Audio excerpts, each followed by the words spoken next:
floss.com. We're going to do a review today of all of your open major chords. But before we get into that, let's do a quick check on the notes on the fretboard. So for whatever note you're starting on, whatever open string you're starting on, build your musical alphabet up from there.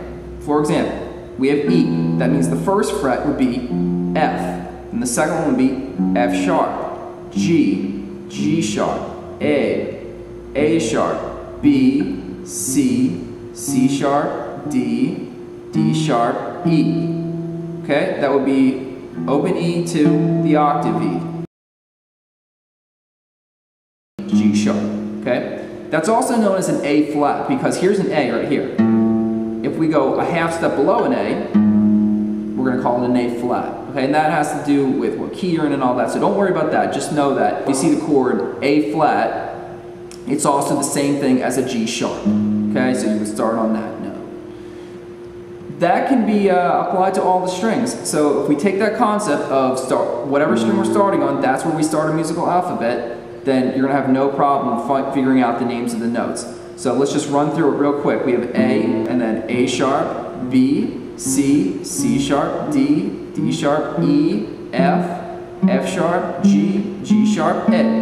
Okay, and then you would go D, D sharp, E, F, F sharp, G, G sharp, A sharp, B, C, C sharp, D. Okay, and you can work that through the rest of the strings.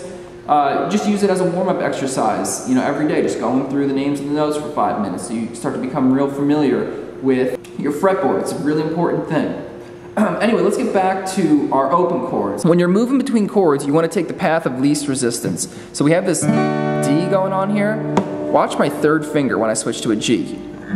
Doesn't move, right? I use that as my pivot point. So think of that when you're moving between chords. Like if you're having trouble going from D to G, try and keep that third finger down, okay? And then just try moving one finger at a time. So I'm gonna go with my finger that I have to move the furthest, which would be the second finger. So there's my D, okay? And then we'll keep my third finger down and just move my second finger back and forth into place so I start to build the muscle memory, okay? And then I would add on my first finger, okay? Just do those two. Then once you feel comfortable with that, add in your pinky, okay? So I'm at my D there, and now I'm moving all my fingers at the same time. Okay, so there's the chords D and G.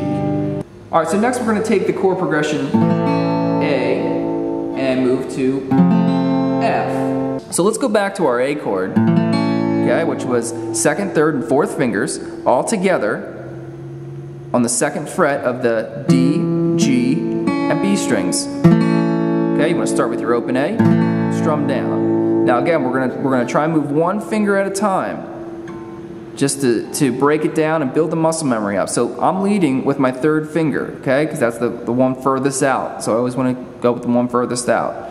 So I'm just going to lift it up and move that one forward. Lift it up and move it forward. Make sure you're going back into the starting chord. So you're going both ways, you're not just learning one way. Okay, now we're going to move the second and third finger.